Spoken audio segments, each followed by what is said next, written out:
Victoire de l'Espagne 5-4, quel match, enfin quel scénario, 9 buts quand même dans un match, c'est assez spectaculaire. Et quel match encore une fois de Lamine Yamal. On va beaucoup parler de Lamine Yamal dans ce débrief, vous le savez bien, vous vous en doutez, mais c'est magnifique, quelle indécence de ce gamin qui vient s'asseoir comme ça devant les appareils photo et qui est là, l'antagoniste ultime, en tout cas de cette équipe de France.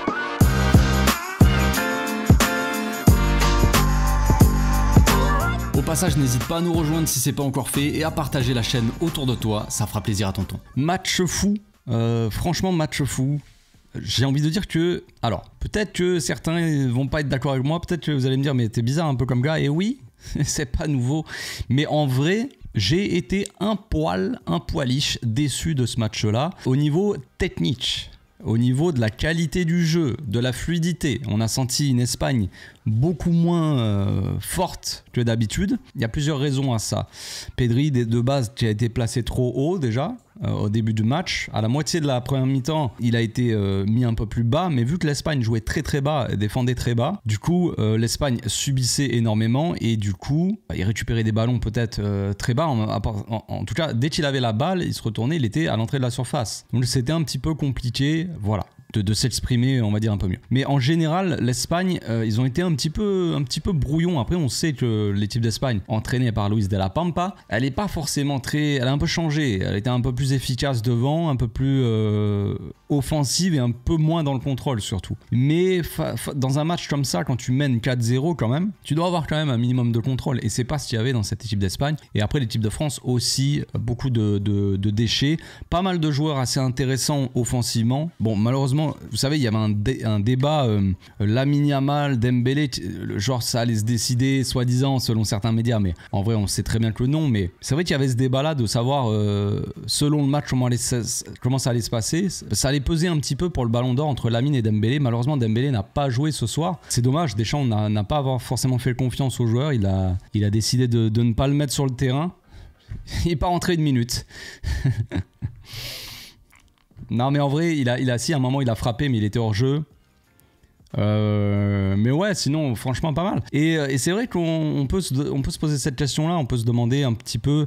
C'est vrai qu'en dehors du PSG, Dembélé, en tout cas avec l'équipe de France actuellement, après cette saison, on voit Dembélé avec l'équipe de France et on peut prendre en compte le fait qu'il est célébré tout ça la Ligue des Champions, effectivement. Mais c'est vrai que ce soir il a été un peu invisible, un peu plus visible vers la fin de la première mi-temps et début de deuxième avant qu'il sorte et que la France d'un coup se mette à marquer un nombre de buts incalculable. Mais c'est pas uniquement grâce à sa sortie, c'est plus grâce à la rentrée de Cherki. Mais ce que je tiens à souligner dans ce débrief là, c'est que ces deux coachs qui ont entre les mains des belles équipes de football, que ce soit l'Espagne ou la France, on a l'impression qu'ils ont les outils mais ils savent pas comment s'en servir. Ils sont là à vouloir planter un clou avec un tournevis. Non frérot, c'est pas comme ça qu'on fait. Et tu ne tournes pas une vis avec un marteau non plus. Et non Didier. Donc forcément Deschamps c'est un peu complexe. Voilà, il a des artistes à sa disposition que sont Désiré Doué et Ryan Cherki surtout, qui a fait une grosse différence quand il est rentré. Et ça les utilise pas. Le problème de Deschamps, c'est qu'il fait beaucoup de politique dans son équipe. On le sait très bien. Il y a des passes droits pour bon, j'ai envie de dire pour beaucoup de joueurs, mais principalement pour un quand même. Et quand on voit Dembélé qui est mis dans les meilleures conditions avec le PSG, Dembélé c'est le meilleur joueur français, je pense. On peut dire ça, en tout cas un des meilleurs joueurs français de la saison, même si Mbappé a marqué beaucoup de buts en Liga, effectivement, mais bon, il a pu mettre son péno là ce soir, c'était bien. C'est vrai que Dembélé c'est un des meilleurs joueurs français cette saison. Et au final, Deschamps ne le met absolument pas dans les meilleures conditions. Et Dembélé est très peu visible dans le match. Donc on peut se poser la question, comment ça se fait que Dembélé soit très peu visible alors qu'avec le PSG, il est un joueur très important. Bon, vous me direz, Lamine Yamal, dans cette équipe de l'Espagne, certes l'équipe de l'Espagne collectivement c'est un peu plus cohérent on va dire. En tout cas, il y a plus d'entente, d'automatisme entre les joueurs espagnols que les joueurs français. Mais quand même, l'Espagne, ça respire pas vraiment le football. Je veux dire, quand on voit Lamine Yamal au Barça, il y a beaucoup d'automatisme entre les joueurs, ce qui est normal, enfin surtout cette saison. Mais c'est vrai que Lamine Yamal, en dehors du Barça, regardez le match Tiffé de fou. C'est un match, quand tu te poses la question, quel est le meilleur joueur de football? Actuellement, je parle pas de celui qui a gagné le plus de trophées, qui a mis le plus de buts, je parle vraiment en termes purement footballistiques. Quel est le meilleur footballeur, le plus créatif, peut-être le plus dangereux, en tout cas offensivement? On peut se poser la question, mais je pense que dans la balance, on va dire, ça pèse, ça penche un petit peu plus du côté de Lamine que du côté de Dembélé. Même si Dembélé est un excellent joueur de football, il n'y a pas de débat là-dessus, mais Lamine Yamal, actuellement, voilà, il n'y a pas de débat pour moi. Voilà, maintenant, le Ballon d'Or, les amis, vous savez, dans le débat du Ballon d'Or, il y a les trophées collectifs qui comptent, et la Ligue des Nations a moins de poids qu'une Ligue des Champions, on le sait très bien. Et il y a Dembélé aussi qui a marqué pas mal de buts avec son équipe. Il n'a pas le même rôle vraiment que Lamine Yamal au Barça, mais en tout cas, il a mis quand même plus de buts.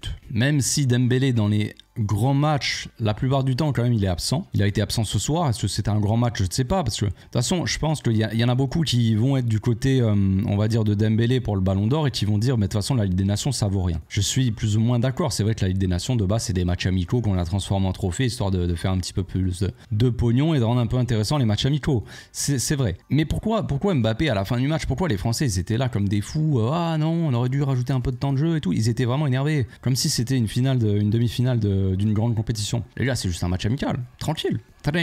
Tranquillo de quoi? Donc Lamine, voilà, ça avait parlé avant le match. Lamine, il avait dit, oui, on verra jeudi, tout ça. Et encore une fois, hein, il a parlé avant le match et encore une fois, il a répondu. il a assumé, disons, ses propos. Il assume toujours sur le terrain, Lamine. Hein. À chaque fois qu'il parle, il est là, il est au rendez-vous. Il n'y a pas de problème avec lui. Ce gars-là est un malade mental. Il a bientôt 18 ans quand même, dans un mois à peu près. Et c'est un psychopathe. C'est un psychopathe. C'est l'antagoniste ultime de cette équipe de France, de Mbappé peut-être. J'en sais rien, mais à chaque fois, il est là, il fait le malin et tout avant les matchs et après pendant le match il se régale, il fait le malin aussi pendant le match et il balade tout le monde. C'est une petite tête à claque. Si t'aimes pas Lamine et si t'es pas pour son équipe et tout, si t'es pas avec lui, c'est vrai qu'il peut à mon avis être un peu énervant, mais c'est nous supporters du Barça, franchement on se régale et on se régale d'avance de l'avoir pendant tant d'années au Barça. Maintenant ce match, comme je l'ai dit, voilà, j'ai pas aimé spécialement. Alors en termes de scénario, il y a eu énormément de buts, franchement la France qui a failli revenir, on s'est dit un peu de suspense à la fin du match, j'y croyais pas. 4-0, 5-4, c'est assez incroyable. Ça nous a rappelé un petit peu le France-Argentine en Coupe du Monde. Ça nous a rappelé un peu ce scénario où de base la France, il n'y avait pas forcément débat avec l'Argentine et puis d'un coup ils se sont réveillés. Mais il y a un manque d'équilibre dans cette équipe de France. Il y a une attaque qui est très très offensive, Désiré Doué et tout. Franchement ça fait plaisir quand tu vois les joueurs sur le terrain. Tu te dis ça va être la folie. Dembélé, Désiré Doué,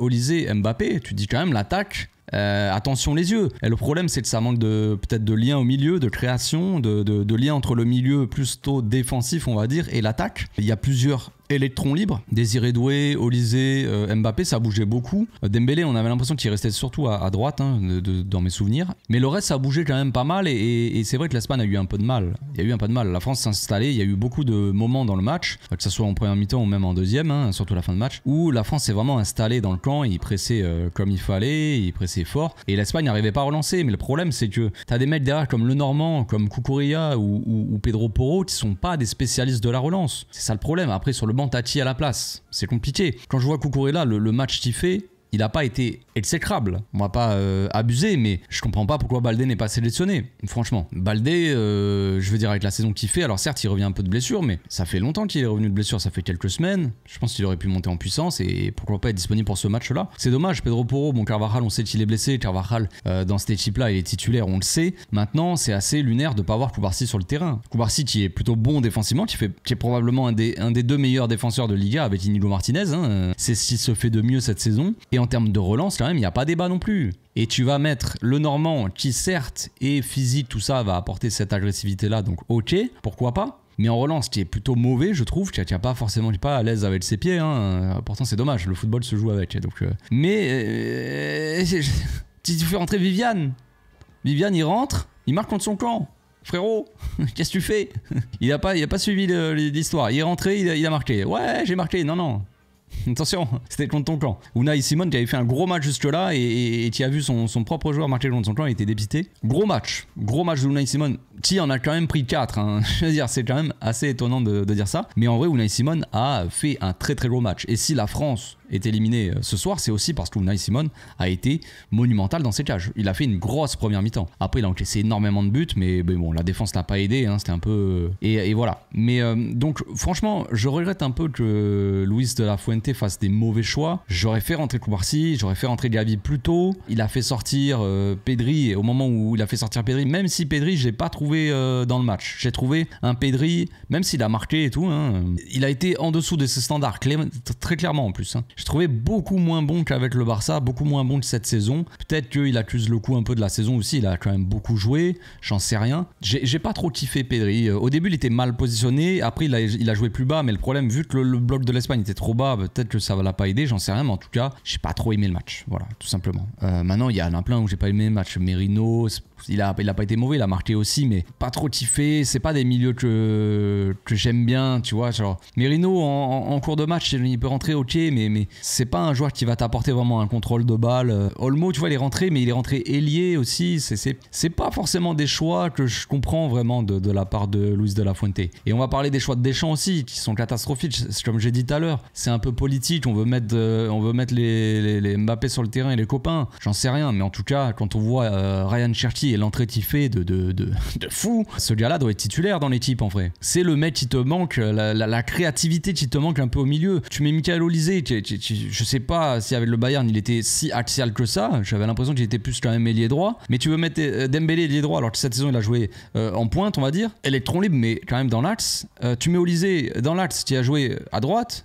Tu mets Mbappé en attaque, en pointe, alors qu'on sait très bien que Mbappé en pointe, c'est pas bon. Désiré Doué à gauche, bon, il a pas été mauvais. Je trouve qu'il a fait plutôt un bon match, même si Pedro Porro, il est pas ouf, mais en vrai, il a fait son match. C'était pas évident contre Désiré Doué. Désiré Doué, c'est un joueur très bon, très vif, très technique. C'est pas évident. Je comprends pas trop les choix de Deschamps. Après, voilà, peut-être que l'absence de Koundé, elle s'est fait ressentir. Côté droit, c'est vrai que Nico Williams a été plutôt remuant, même s'il n'a pas fait un match non plus le match all-time, mais en tout cas il a été plutôt bon quand surtout en première mi-temps, il a fait des diffs, hein, il a marqué un but, c'est lui que vient de l'ouverture du score, enfin c'est lui qui marque, ça vient évidemment d'une action de Lamine Yamal. Moi ce que j'ai dit sur Twitter, j'ai dit Luis de la Pampa, frérot, ce qu'il faut que tu fasses c'est que Pedri touche un maximum de ballons au milieu et que Lamine Yamal aussi touche un maximum de ballons et soit le plus possible mis dans les bonnes conditions. C'est-à-dire que ton latéral droit il doit faire des efforts comme l'a fait Koundé toute la saison.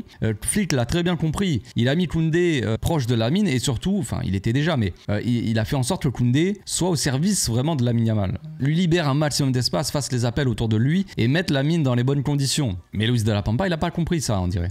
Bon, ça va pas empêcher Lamine de faire un match, encore une fois, monstrueux, mais voilà, ça déjà, il faut faire ça. Et puis Pedri, au début du match, quand tu le mets très haut, il a pas touché assez de ballons. La défense de l'Espagne, elle arrivait pas à ressortir court.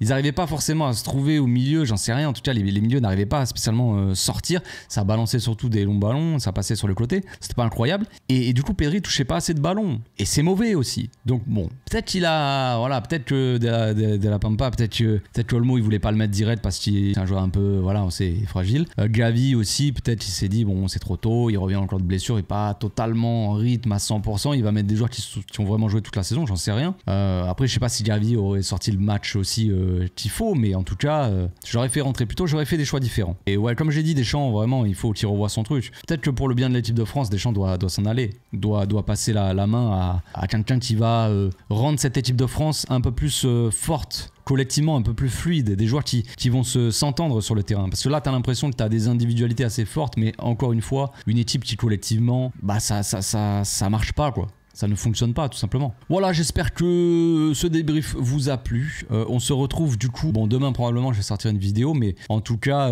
dimanche, du coup pour la finale Espagne-Portugal, Portugal-Espagne. Un beau petit match, franchement, Lamine Yamal face à Cristiano Ronaldo, CR7. Oui, qui l'eût cru.